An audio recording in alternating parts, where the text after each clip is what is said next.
Well, now this gets interesting. So who is the business English teacher? I have a question for you. Can anyone teach business English? What do you think? Can any teacher teach business English? Yes, no, maybe.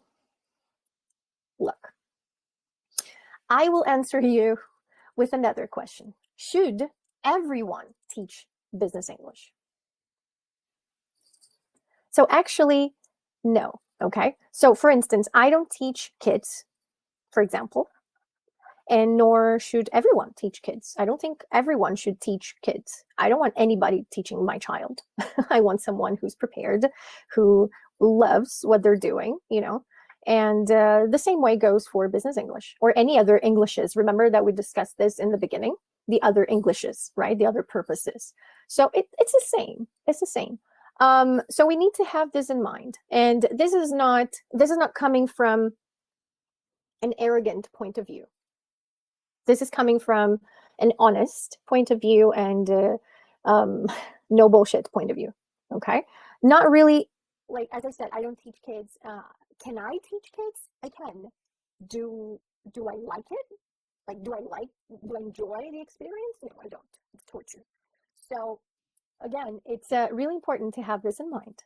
Okay, so the business English teacher is someone who is not afraid to take risks, is someone who's not afraid to confront, yet is someone who is neutral. The business English teacher is someone who's not cute, okay?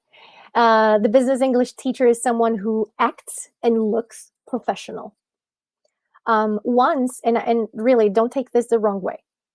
When I say act and looks professional, really, like looking professional. Remember I told you I used to work at an advertising agency in Sao Paulo? So there, people would wear flip-flops and shorts, you know, tank tops, because they were very creative. So that was okay for me to wear jeans back then. But the clients that I have today, if I come to class not looking a certain way, they're going to think there's something wrong with me. And more importantly, they're going to think like, oh my God, I'm paying so much money and she looks like crap. You know, she doesn't take care of herself. And who's this person? So we really need to have in mind what kind of client we have.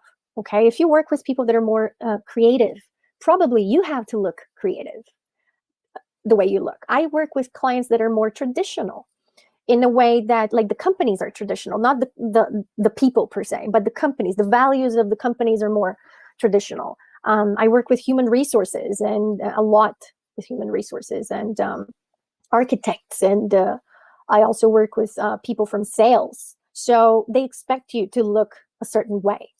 Okay, so really we need to understand how to dress for the job. Once I heard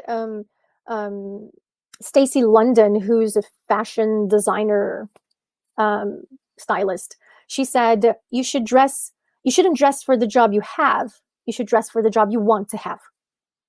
So bear this in mind. If the person in the room is like, if your student is a CEO and you look like you just rolled out of bed, you're going to lose this client, okay? So bear this in mind. You need to be there looking sharp and looking your best. Also, have in mind that we need to respect, the business English teacher has to respect the culture of the organization, okay? It doesn't matter which organization you're teaching or you're working.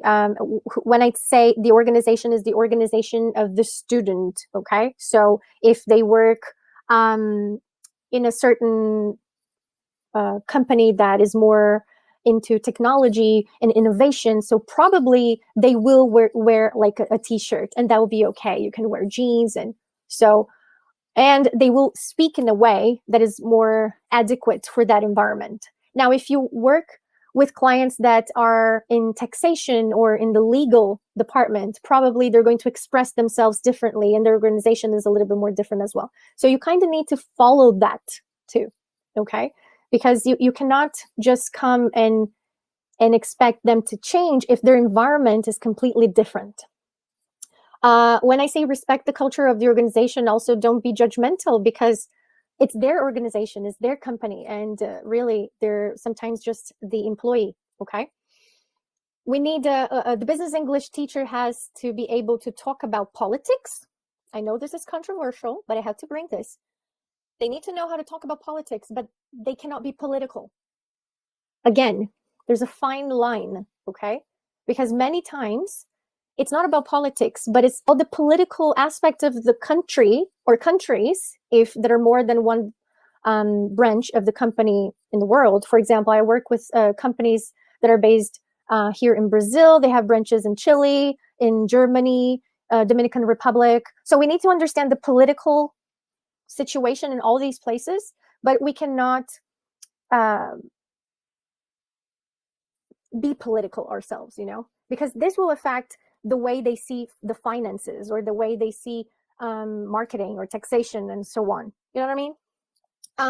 The business English teacher also needs to be able to understand the international market, as I said. So you need to be able to understand how to work with different cultures in one group, or in and being able to help your students to also communicate with different cultures. You know, intercultural communication is extremely important. All right. Another thing that we need to be aware is that, as I said, intercultural communication, but we need to be proficient intercultural communicators. So we need to understand what is happening. So if your company, for example, the company that you work for, or the company that your student works for, has different branches in different countries, we need to understand how your student is going to communicate internally in the company with other branches. And this will certainly affect the way you're going to teach your lesson, what skills you're going to develop within your lesson, how you're going to prepare your lesson, and the way you are going to communicate with your students, and of course, anybody else. So it demands a lot from you, okay? Let's talk a little bit about planning lessons, okay? So planning business English lessons might be the same as any other lesson, but they certainly aren't the same. So first, these are not normal students. Second,